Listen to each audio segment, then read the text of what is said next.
पीताम्बरं करविराजितचक्रशङ्खकौमोदगी सरसिजं करुणासमुद्रं राधासहायमतिसुन्दरमन्दहासं वातालयेशमनिशं हृदि भावयामि। श्रीगुरुवायूरप्पा शरणम्। ॐ नमो भगवते वासुदेवाय। अथ सप्तमस्कन्धे एकादशोऽध्यायः। श्रीशुक उवाच। श्रुत्वेहिदं साधु सभासभाजिदं महत्तमाग्रण्य उरुक्रमात्मना युधिष्ठिरो दैत्यपदेर्मुदायुध पप्रच्छ भूयस्तनयं स्वयंभुवा। युधिष्ठिर उवाच। भगवन् श्रोतुमिच्छामि नृणां धर्मं सनातनं वर्णाश्रमाचारयुतं यत् पुमान् विन्दते परं। भवान् प्रजापते साक्षादात्मजः परमेष्ठिन सुतानां सम्मतो ब्रह्मं स्तभो योगसमाधिभे। नारायणपरा विप्रा धर्मं गुह्यं परं विदु करुणा साधवः शान्तास्त्वद्विधा न तथा परे। नारद उवाच। नत्वा भगवते जाया लोकानां धर्महेतवे वक्षे सनातनं धर्मं नारायणमुखाच्छ्रुतं योऽवतीर्यात्मनोंशेन दाक्षायण्यां तु धर्मता लोकानां स्वस्तयेऽध्यास्ते तपोबदरिकाश्रमे।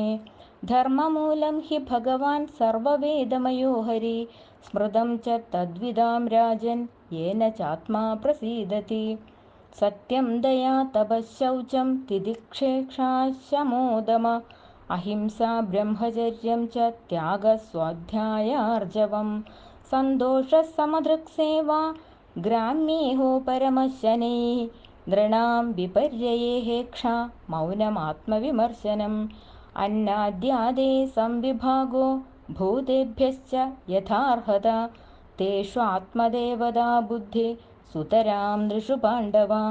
श्रवणं कीर्तनं चास्य स्मरणं महदां गते सेवेज्यावननिर्दास्यं सख्यमात्मसमर्पणं नृणामयं परो धर्म सर्वेषां समुदाहृता 30 लक्षणवान् राजन् सर्वात्मा येन तुष्यति संस्कारायत विच्छिन्ना सद्विजोजो जगादयम् इज्याध्ययनदानानि विहितानि द्विजन्मनां जन्मकर्मावदातानां क्रियाश्चाश्रमचोदिताः विप्रस्याध्ययनादीनि षडन्यासा प्रतिग्रह राज्ञो वृत्तिप्रजागोप्तुरभिप्राक् वा करादिभे वैश्यस्तु वार्तावृत्तिश्च नित्यं ब्रह्मकुलानुगा शूद्रस्य द्विजशुश्रूषा वृत्तिश्च स्वामिनो भवेत् वार्ता विचित्राशालीनयायावरशिलोञ्छनं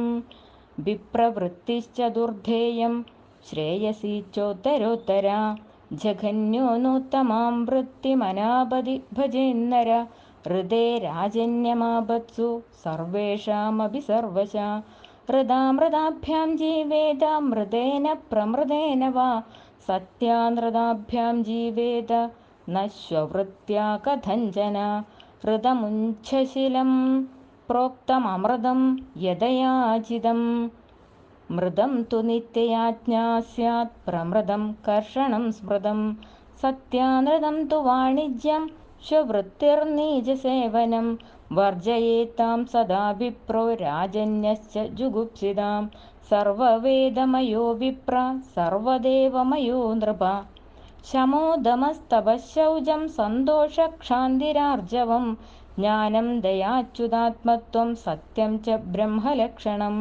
शौर्यं वीर्यं धृतिस्तेजस्त्याग आत्मजयक्षमा ब्रह्मण्यता प्रसादश्च रक्षा च क्षत्रलक्षणं देवगुर्वच्युते भक्तिस्त्रिवर्गपरिपोषणम् आस्तिक्यमुद्यमो नित्यं नैपुणं वैश्यलक्षणं शूद्रस्य सन्नतिशौचं सेवा स्वामिन्यमायया अमन्त्रयज्ञो ह्यस्तेयं सत्यं गोविप्ररक्षणं स्त्रीणां च पतिदेवानां तच्छुश्रूषानुकूलता तद्बन्धुष्वनुवृत्तिश्च नित्यं तद्व्रतधारणं सम्मार्जनोबलेभाभ्यां गृहमण्डलवर्तनैः स्वयं च मण्डिता नित्यं परिमृष्टपरिच्छदा कामैरुच्चावजैः साध्वी प्रश्रयेण दमेन च वाक्यैः सत्यैः प्रियैः प्रेम्णा काले काले भजेत्पदिं सन्तुष्टा लोलुपा दक्षा